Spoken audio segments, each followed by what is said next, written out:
Hello, everybody. Something weird happened with my sound there for a second. But I'm back. Here we are. Thank you for joining me today. I am grateful that you are here. Today we're going to be diving back into the just odd case of Mica Miller, who died on April 27th, 2024. We're going to be specifically kind of jumping into her relationship with her pastor husband, guy named J.P. Miller. Now, if you've been following this case, you kind of know what's going on, and I think a lot of you have been following this case. I want to give let's call it a disclosure here.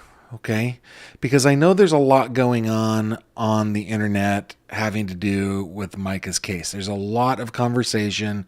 We're seeing it all over social media. We're also seeing it on the news media, print, video, whatever. I just want to disclose kind of where I am. I am trying to kind of calm things down just a little bit. I don't want to get into the rumor mill. Don't want to get into all the, just all the theories and the conspiracy and all that stuff. And that's not to say that I don't believe that there are not conspiracies in this world. I mean, that's why we have anti-conspiracy laws, right? There are definitely conspiracies in this world. Just in this case, I'm feeling like the police probably got it right as far as the cause and manner of death on this. Where I have questions is in the responsibility that might be borne by this man, by Pastor John Paul J.P. Miller. So I'm just going to try to keep it a little bit chill, a little bit chiller. We're going to keep it easy. But today what I want to go through is the eulogy, I guess is the word that I would use for it, that J.P. Miller gave at the funeral that they held at Solid Rock Church, Solid Rock at whatever, Market Square, whatever it's called. I just want to watch that with you guys. We'll pause it every once in a while. And we'll talk about it. So, if you want to watch the whole video in its entirety without interruption, this probably isn't the video for you. We're going to talk about it as we go along.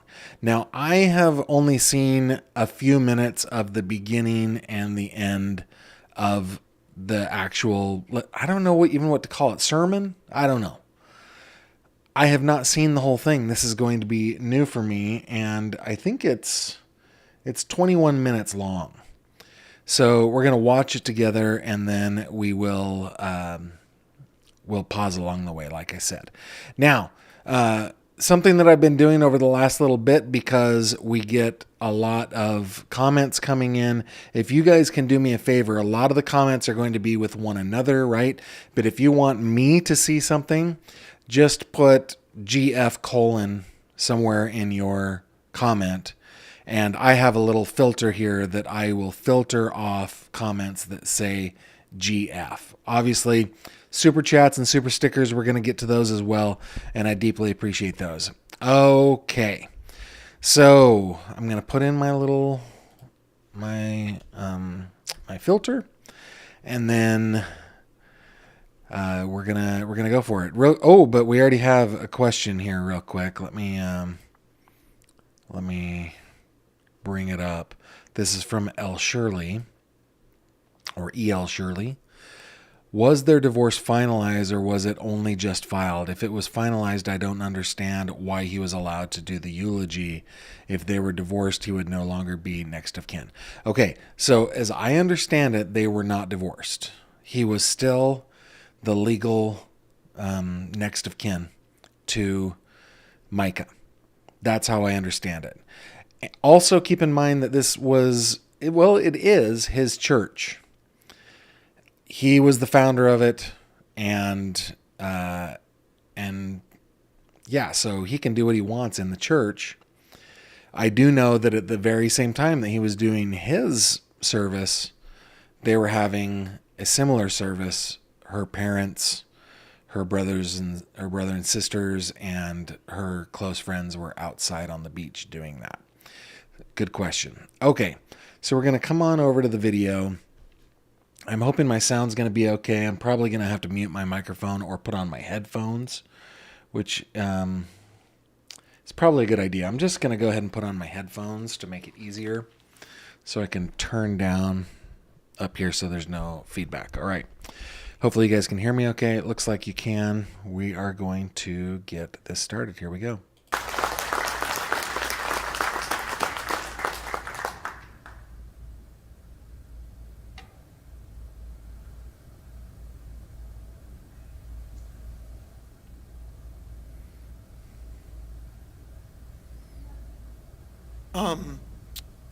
You know, I've been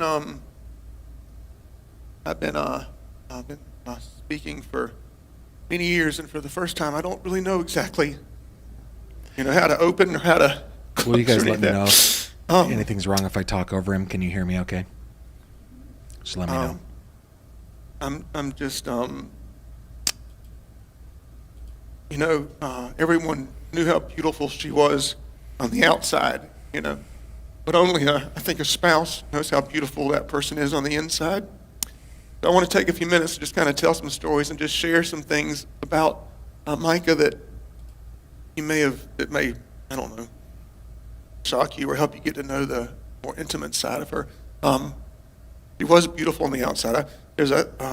She had won so many beauty pageants, all when she was young, and I have one of her trophies here where she won Saucus the Idol. Let me tell you, just to talk about how pretty she was on the outside. When she went to one school, she won the Miss whatever the school was, beauty pageant, and then her family moved and she went to another school and she won the Miss Beauty pageant for that school too. So it was the first time in that county's history that someone won, both the. By the way, his head being cut off is part of the video. Sorry about that, guys. Pageants, but it really hadn't hit me. I've got. And let's just remember, by the way, as he is speaking here, that he is the estranged spouse here. He's the estranged spouse. They had not been living together for many months, I think about 6 months. He had been tracking her. He had been having PIs put tracking devices on her car. He had been slashing her tires. He admitted that he had done that. And so it's pretty rich for him to be up there doing this. However, I have to say, and I hope this brings no offense to anybody who practices this particular kind of style of religious worship, it's very performative in this church. It's very performative. I sometimes will listen to like the prayers that they say in their services, and it sounds less like they're talking to God and more like they're talking at God in order for other people to hear what they're saying. That's just me, and I'm sorry if that hurts anybody's feelings, but that's the way it feels like to me. He is estranged. They're not friends. They're not on good terms. They're divorcing, and this is his performance. Okay? It's his performance. And it's been, as Christians, of course, we know she's not here and in heaven, and she's, worshiping and enjoying, and probably hadn't even had time to look down here yet. But I got this lay next to her body and spent time with her body about 4 times this week, and each time it still didn't hit me. I thought she was going to wake up,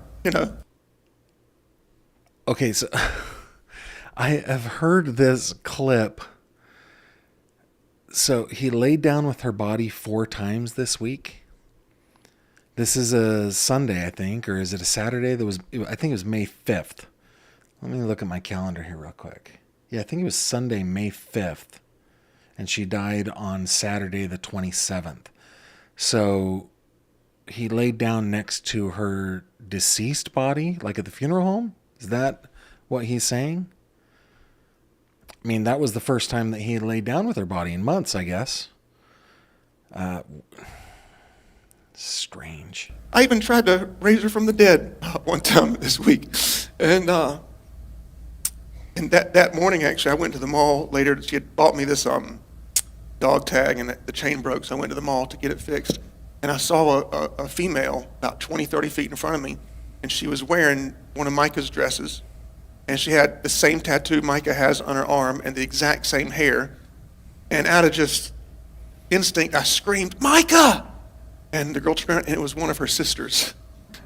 Oh, I bet that was great. I raised her from the dead. She's alive, you know. But I bet that was a fun little. Oh my goodness, they know. What an idiot!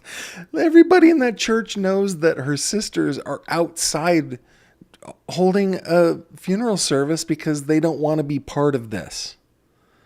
Give me again. This is a complete and utter performance by a guy that just has all the charisma in the world and is well practiced at this. Kills me. I can't wait to see her again one day.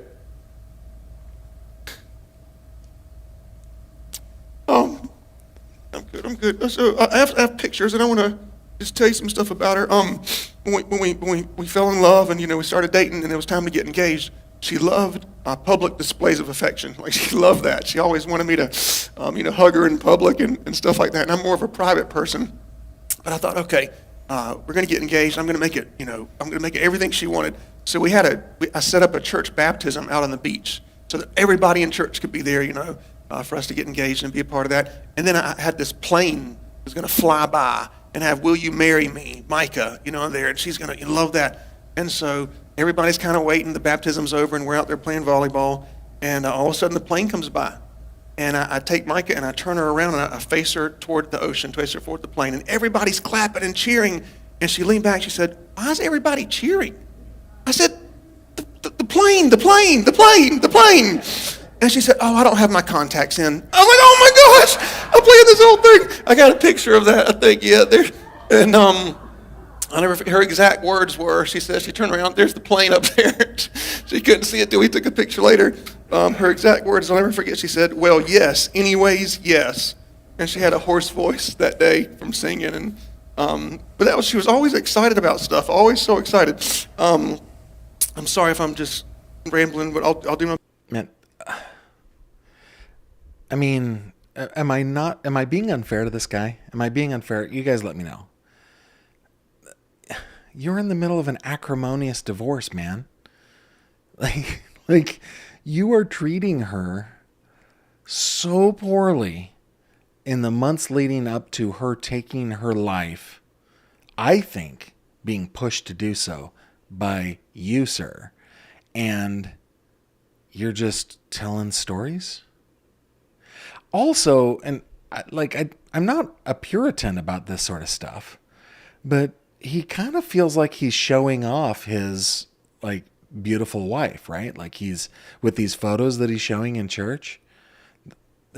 This just feels like, this is that she is his arm jewelry and he gets one last chance to show it off. It's for me, it's disgusting. I don't like it at all. Best. She loved Solid Rock. She served this place for over a decade. Her time with Reverend Randall, I think is there a picture of her and Reverend Randall somewhere there? And Reverend Randall never gets his picture taken. So when she got this, she was so excited. She sent it to me. She said, "I got Reverend Randall's picture," and we had it blown up and it's down here. She loved that. She was the worship leader, and she was bold and confident and anointed and passionate. And the very first time I worked with her on that, I said, "Okay, I'd like you to try to lead a song, and I'll help you." And I told her what I wanted her to do. About 3 minutes later, she's like, "No, you're doing it wrong. I'm going to tell you how we're going to do it." And she said, "You missed this note. You need to fix this." She did. I thought, "Oh, my goodness." And she was the graphic designer. I think it's a picture of some of the stuff she designed. Yep. She designed every logo we got, every book, everything we ever did, and she loved doing this stuff. And she would do it with such integrity to the T. Like, I would say, "Okay, it's good. We're done." She said, "Nope, it can be better." I said, "No, it can't be any better." And she'd fix the slightest, smallest thing and spend 6, 8, 10 hours doing that. She was in charge of women's ministry, youth ministry. She loved that. She was the go-to person around here if anything was kind of messed up or needed to be fixed or needed to be created. That was the thing. This comment by Cassie actually is a good reminder to me that, like, yeah, what he's saying is probably completely true. Like, she was stunningly beautiful outside. She was a wonderful person inside, it seems. She was somebody who served and gave and loved her church and all that stuff. But hearing it coming out of his mouth, I feel like I right now am Will Smith and I am looking at Chris Rock.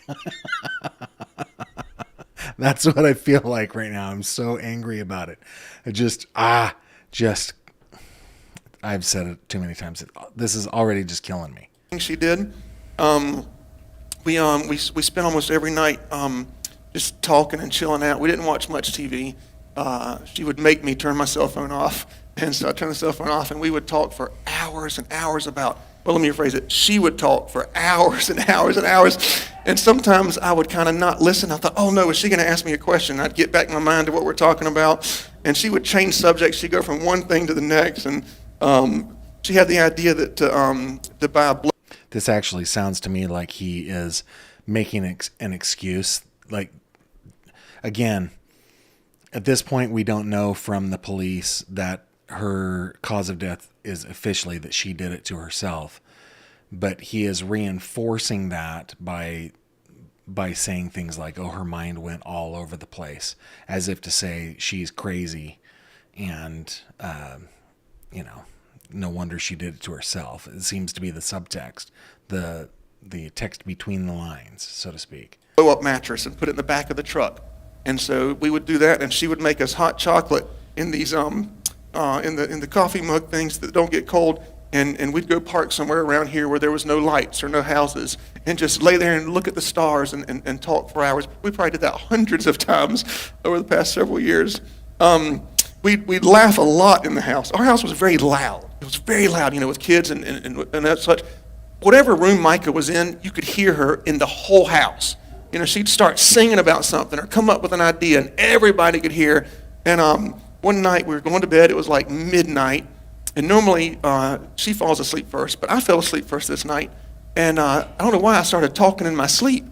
And the sentence I was saying as I was talking in my sleep, I said, "Why are you talking in your sleep, stupid?" And I did that, and then I woke up, and she said, "Did you just say, why are you talking in your sleep, in your sleep?"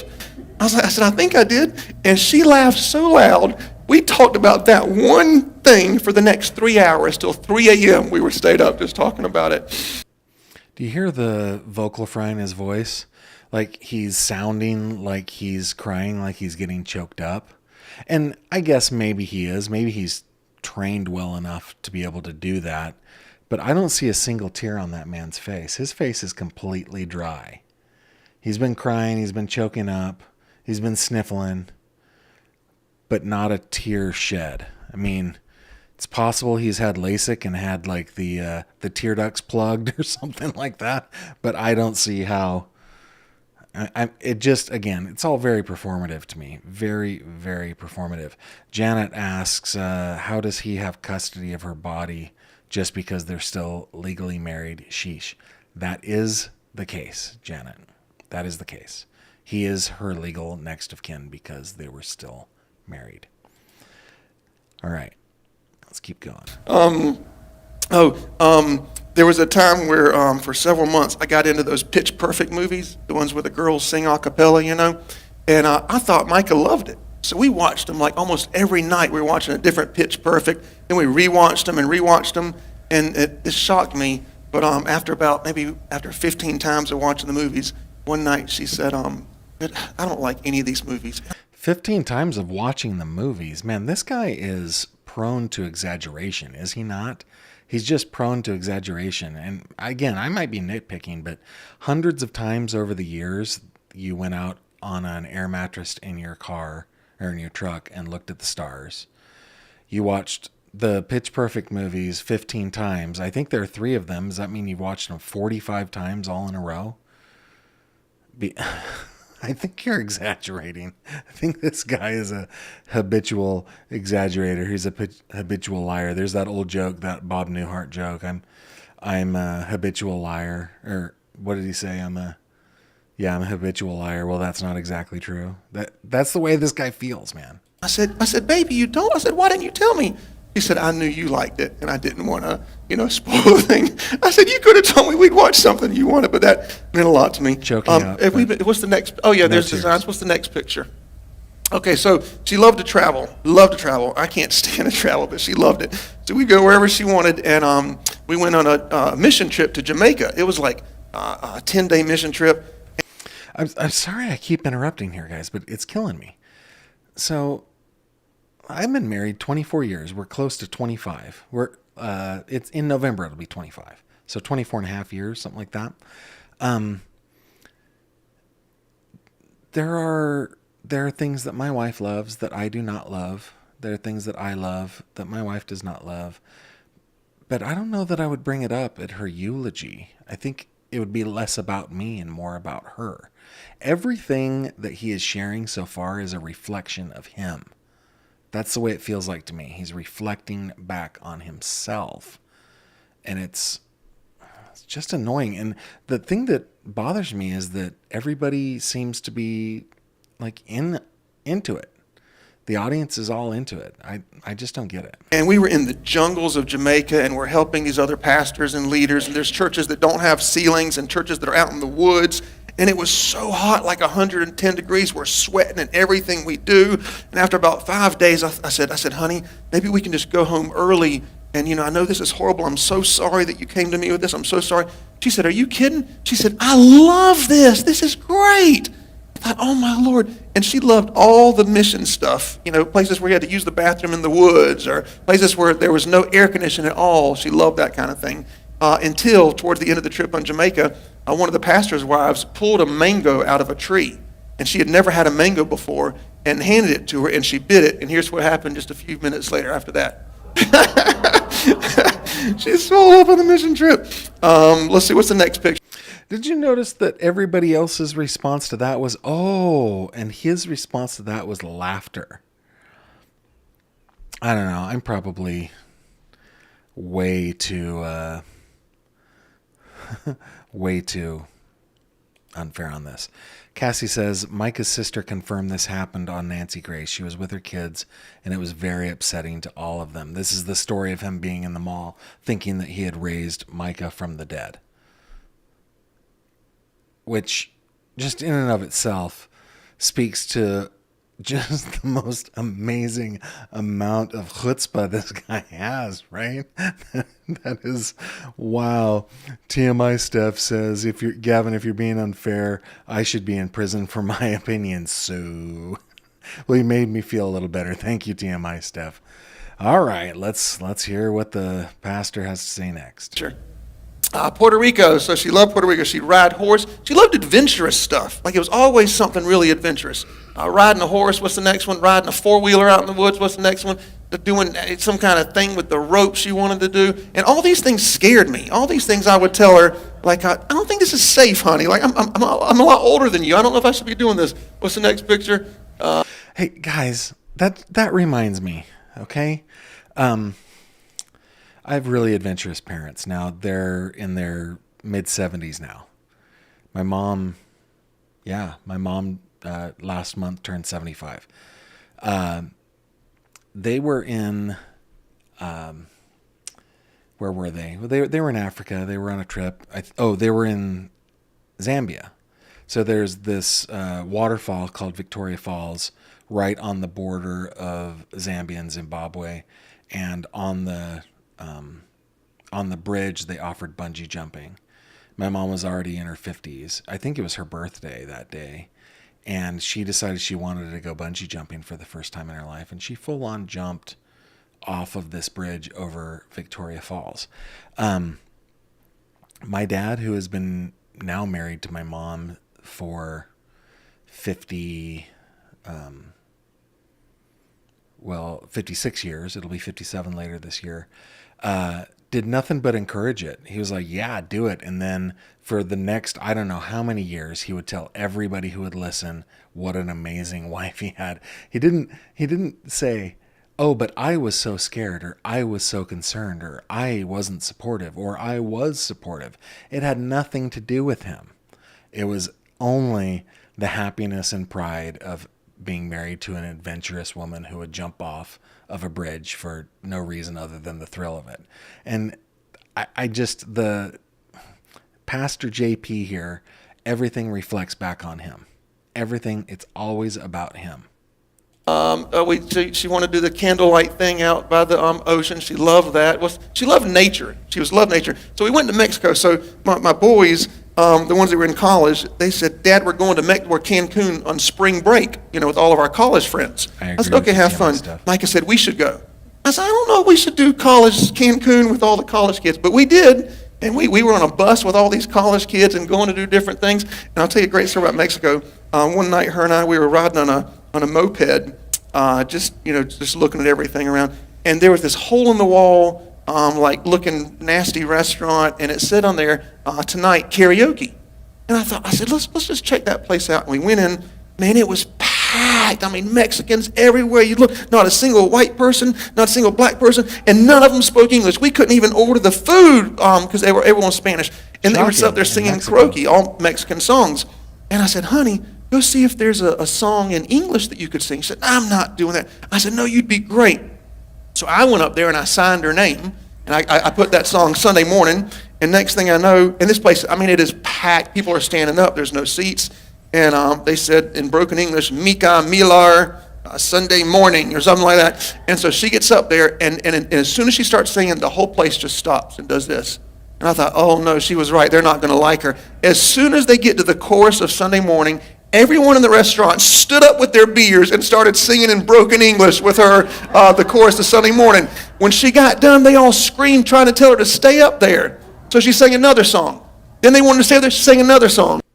Did you notice what he did there? He set himself up as the hero. She did really, really well, but she wouldn't have been able to do that without him, is how he set that story up. Emily Justice says, hey, Gavin, did you happen to tune into Grizzly True Crime tonight? Really beautiful episode with similar objective to dispel the misleading headlines. I did briefly. I have to say, one, I'm a big fan of Gazella. I've been on her show. She's awesome. And she did the work. What I love about Gazella over at Grizzly True Crime is she did the work. She called, in fact, I think you put it in here. Yeah, you did. Let me add this to you. Gazella K spoke to Robeson County Sheriff today and played her call confirming the extent of the FBI involvement, and obviously it's nothing to do with her actual death. That is true. That's what happened. And then Gazella actually put in the Freedom of Information Act requests in order to get security camera footage from the pawn shop and so forth. So Gazella is amazing, and there are a few people that are doing that kind of work that are trying to, okay, let's just calm down here. And I think I learned it from going through the Grace Holland case that, whoa, okay, let's take a breath here. If we find out something that we didn't want to find out that is true, it remains true, right? Nevertheless, I do believe that this man that we're looking at right here bears some responsibility. I think that he had been emotionally, at least emotionally and mentally abusing his wife, at the very least. And I think that what she ultimately did to herself is probably more his fault than hers. But yes, the recording that Gazella played today was a telephone recording with her and a Robeson County Sheriff investigator on the other side saying, and go watch it, guys. Go watch it. Go to Grizzly 2 Crime. But basically saying, yeah, the stuff that the FBI is looking into is stuff from before Mica's death. It has nothing to do with Mica's death. It is still ruled self-inflicted. It is still, I mean, the case is closed on that part of it. Thank you for bringing that up, Emily. I appreciate it. All right, we're gonna I'm going to keep going. She sang 5 songs in a row in English, and every one of them sang the songs with her. 5 songs because that he's was a such a great good memory. guy. She loved that. What do we got after that? Disney. She loved traveling anywhere, and I said, put me in a wheelchair because I can't walk another foot, and she loved it. What's the next one up there? So any picture you see, it was her idea to take the picture. I'm not a picture guy, and if I'm in the picture, she would tell me how to stand, how to smile. If it wasn't good, she'd delete it and say, we're redoing it. She'd get tourists to take our picture, and I say, okay, thank you. She said, oh, no, this isn't good. Give it back to them, and they do it again, But she told me, she was so creative. Everything she did was so creative. What's the next picture? Oh, let's see if there's a tear when he turns around, because he's crying. Supposedly. Let's see if there's a tear.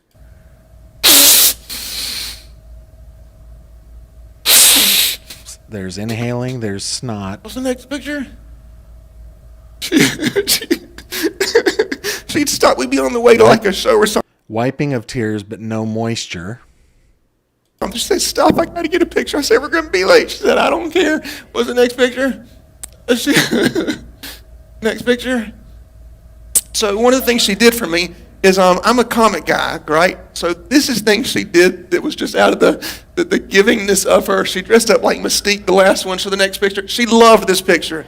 She thought that was the funniest picture in the world. And when her and I take it back to the other one, I want to see it. When we go places like this, everybody asked to have a picture with her. Everywhere we went, they asked to have a picture with her. Okay, next one's a Spider Girl picture. She did that, and I'll show that. Okay, keep going. Wonder Woman, that was her favorite. Everybody knew her as Wonder Woman. Oh my goodness. Okay, what's after that? Crying. In Bermuda, she No loved tears. Bermuda. That was a picture of that. Next. Oh, so Mica loved doing dangerous things as well. So she loved skydiving, and she would beg me to do these things with her, and I said, I have children. I can't do this kind of stuff. What? Oh, I have children. Oh, that actually stings a little bit. I mean, just as a person who loves children and loves having children, I'm kind of putting myself in Micah's position. I don't know whether she wanted them or not, but I have children. I can't do that. You crazy person, go and do that. Oh, that was harsh. What happens to me. And so I said, I'll do indoor skydiving, right? So we took the boys, and we didn't, but even I decided not even to do that either. I said, I'm going to stay on the ground. But we did that many times. So this is the day she decided to jump out of a plane for the first time. She did it several times. But this first time, my stomach was in knots. I was in the bathroom. I'm texting her, please don't do it. I don't think you should jump out of the plane. This is not something that humans should do. Here she is, how excited she is. I'm about to jump out of a plane. I'm drinking a coffee.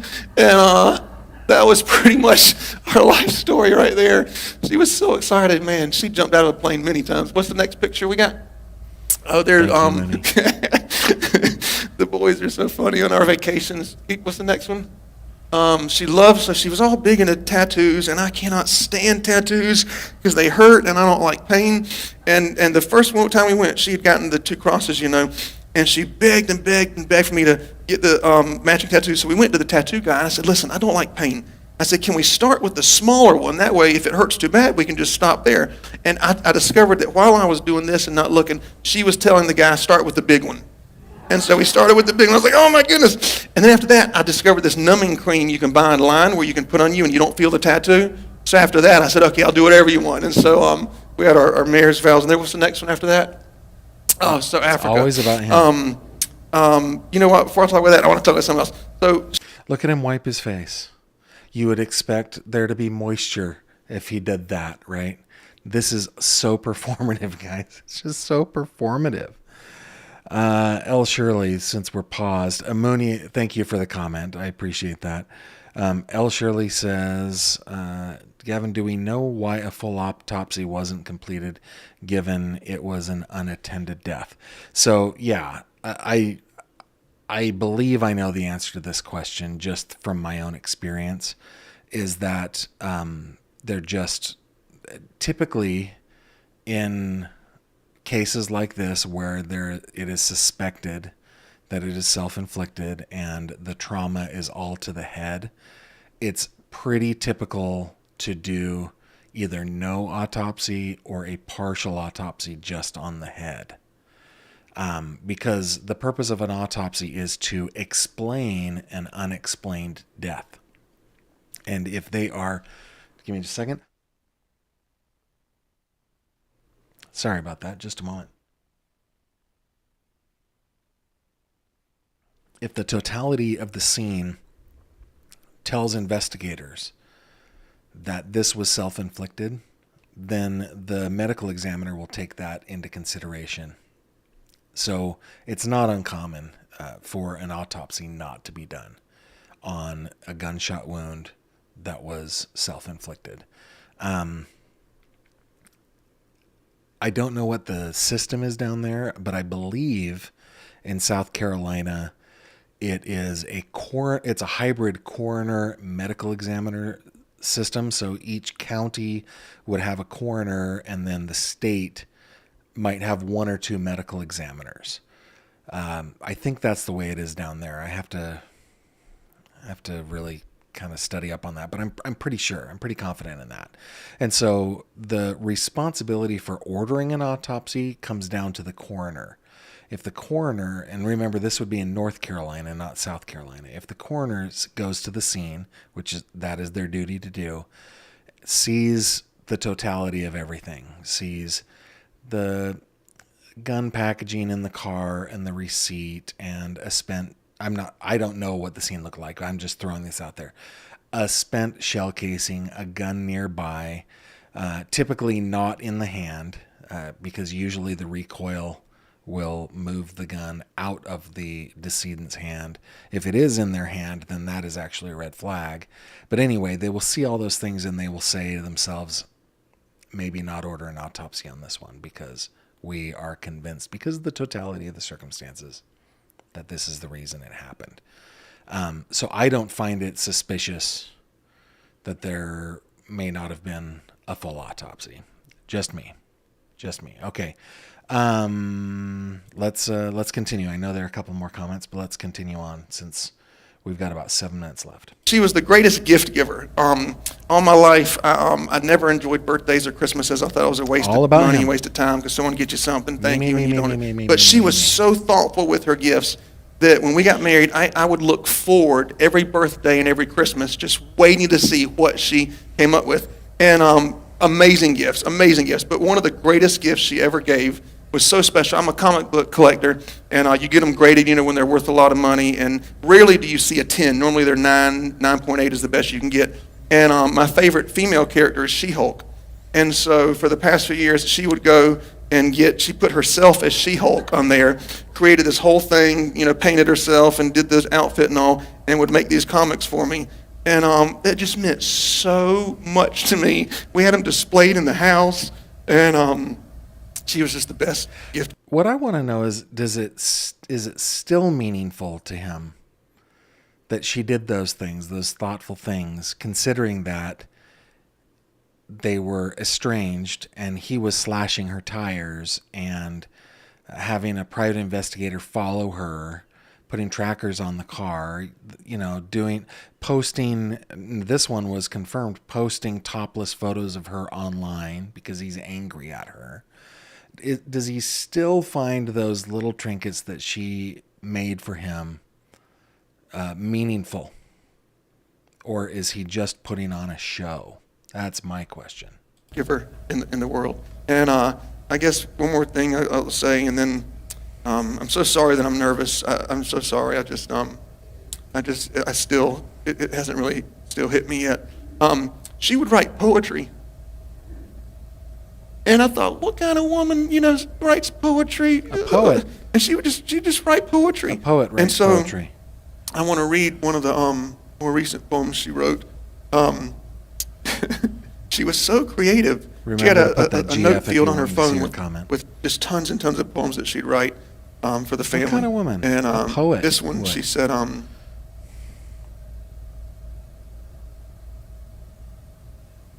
this one was actually a birthday present she gave. She said, "It's a movie in my head, but I wish it were real.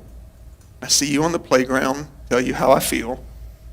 Give me a tiny flower that you picked days ago and say I was scared, but now I know. We grow up slow, but the days go by fast. This crush we have still seems to last. Our friends would poke fun. They'd say she's not the one. You should try some other guys. Maybe your feeling will change in time. But we stick together, hoping this could be forever. Passing notes in school just isn't enough, and keeping our hands off each other is tough. Kissing all night under the stars. We have a secret place we like to call ours. A house made of sheets and rope and stick, but to us it feels more lasting than brick. Now it's college time, but we both know that's dumb. Why go our separate ways when we're having so much fun? Wait.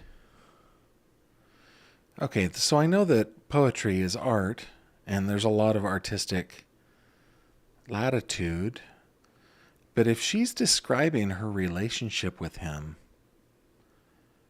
and he's much older than her, was she just describing a time when they were doing things when she was a child and would make a fort? I know that they met when she was 15, but is that indicative of something, or am I reading too much into that? That struck me. Hey, real quick, let me follow up on El Shirley real quick. Yeah, El Shirley says, Gavin, my 30-year-old brother took his own life, did it with a shotgun. He had a full autopsy completed. Yeah, it really just depends on the area. My uncle also did the same thing as your brother, and did not have an autopsy. So it's just going to depend on the coroner if they have questions that they're looking to solve, because they're looking to solve an inexplicable. Wow, I'm having an issue with words today. Unexplained deaths, I think, is the official way that they do that. Thank you for that, Shirley. Okay, getting back to that. Am I crazy on that? The way that she's writing about growing up? I don't know. Maybe it's just her artistic expression. Maybe I'm a little too much into that. Excuse me, I can't see. Driving until... You can't see. You have no tears, man. Dude, we can look at you. When you wipe a tear, there will be moisture. You can see fine. You can...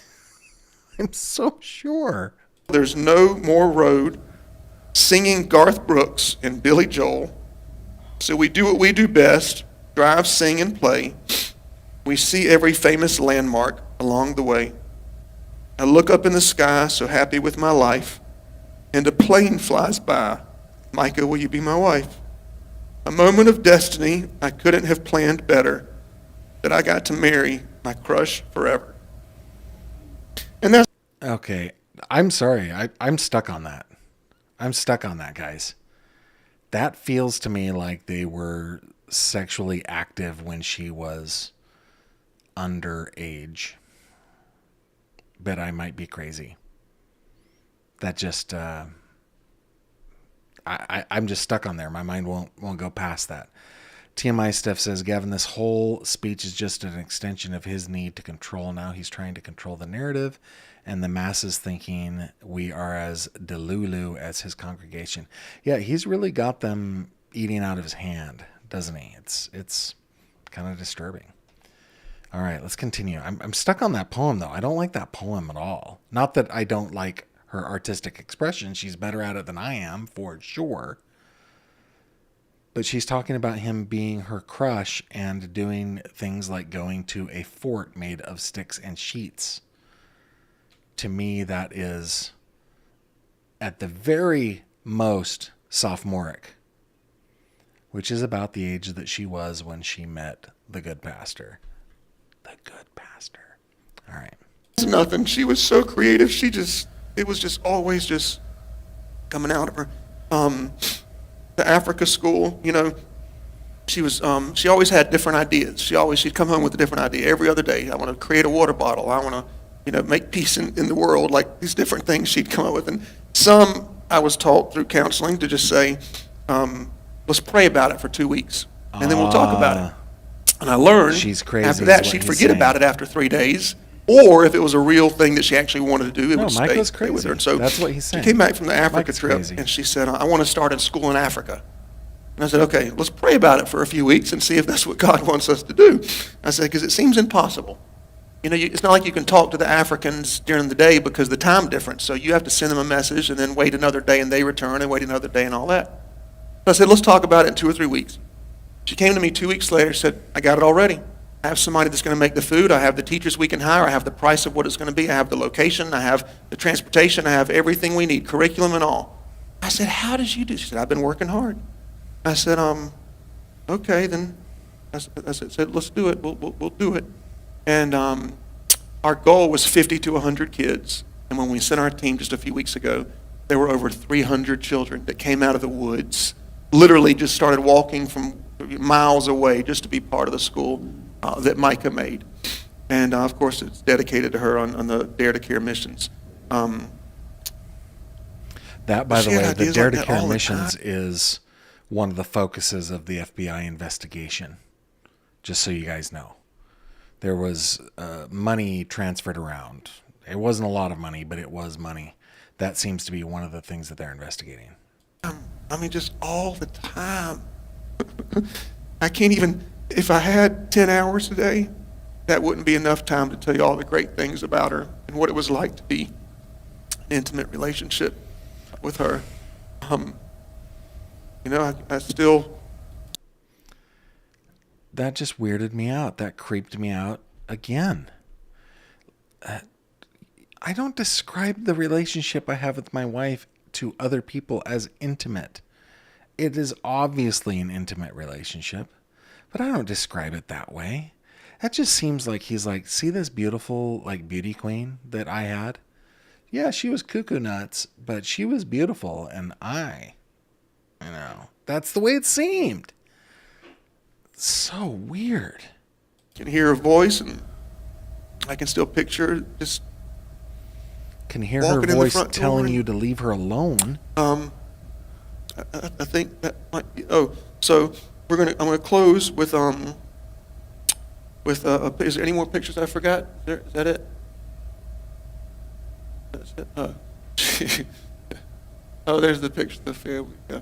She was a great stepmom. In fact, she did so much work with the kids all the time. She was the one that would always help pick them up from school and get their food. And she'd take Salem, my daughter, all the time to get their nails done or to go to Lululemon or all these special girly things, you know. And I appreciated that from the very, very beginning. Not once did she ever complain about. I'm sad for these kids, man. I'm really sad for these kids. Having 5 kids. I can't believe. I just can't believe. So we're going to close with a parody. It's funny that we're showing the parodies because she didn't really like doing them, but she did it because she loved the church. And, you know, we'd be at home working on a parody, and she'd say, let's work on this new worship song. I said, I really like the parody. Let's do the parody. And that meant a lot to me that she was always willing to do those. So. What he's talking about is in their church, they would take like mainstream pop music and change the lyrics to make them more worshipful, and then they would sing them, call them parodies. They're all over the YouTube channel of the church. We're going to show one, and then after that, Reverend Randall will pray. And this was my favorite parody that she did.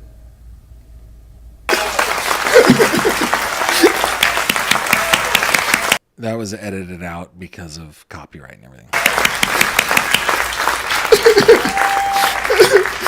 Imagine being married to that. Look at his face. Look at his face. He is laugh crying, and there is not a tear on his face. This is a performance, man. And not a very good one. Not a very good one. It was like that in our house all the time. Y'all stay on your feet, and Pastor Randall's going to close in prayer. It was like that. We'll play a song as we exit, and I'm just going to turn that down a little bit. So it was like that in your house all the time before you guys were split and getting a divorce acrimoniously. Oh my goodness. This guy, man. This guy just kills me. Just kills me. I don't even know where to go from there, guys. I just don't even know where to go from there, except I do have a couple more comments. So let me do this. Wishful Thinking asks, did he keep her from going to college? I don't know the answer to that question. Emily Justice, play it again and it sounds worse. I think you're talking about the poem. Gavin, thank you. I hear parody and it was parody. Yeah, I had never heard that term. As like parody is comedy, right? I think that's what parody is. And actually, I can go ahead and take these off. But that's what they called them. They called them parody songs to make them more worshipful. Let me just, real quick, guys, we're coming to the end here. We've been going at it for like 50 minutes. And thank you for your patience as I was pausing and commenting and everything on the things that I was seeing. I think that this exercise, again, I had never seen that before, but I think this exercise is reinforcing my belief that while Mica Miller is the person who pulled the trigger and her life was ended literally at her own hand, I think that JP Miller bears some responsibility in that. I really do. That is a person that I think is well practiced.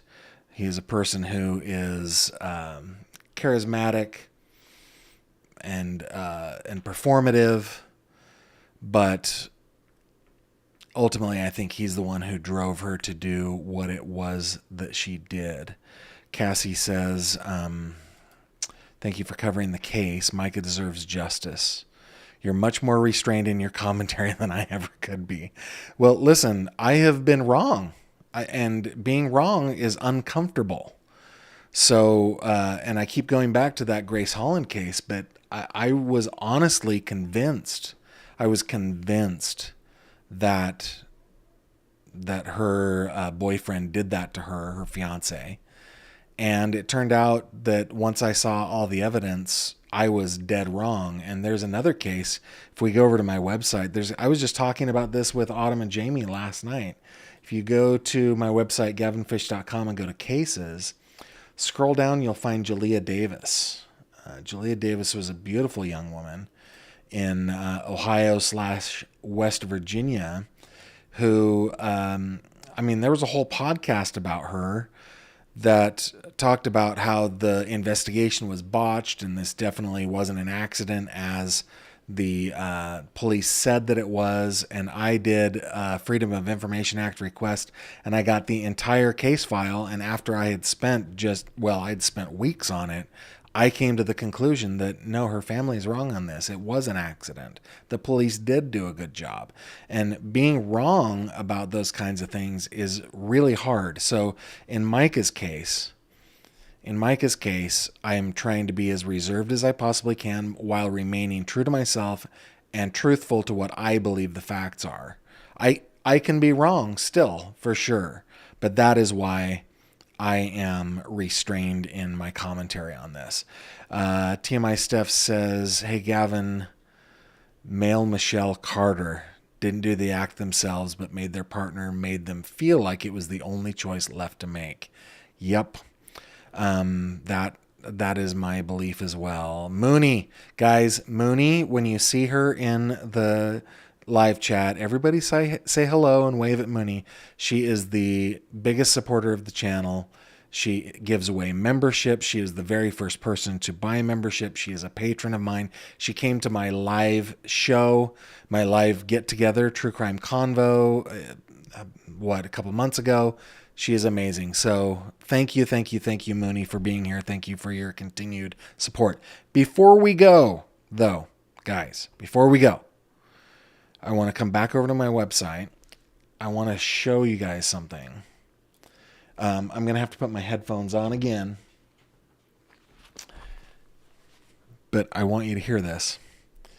If we scroll down, I've actually got a new appearance here. Right here, front and center. It's the BBC. If you click on it, you're going to go to BBC Sounds, and there is a new series called Home Sleuth that I was interviewed for and will be one of the episodes.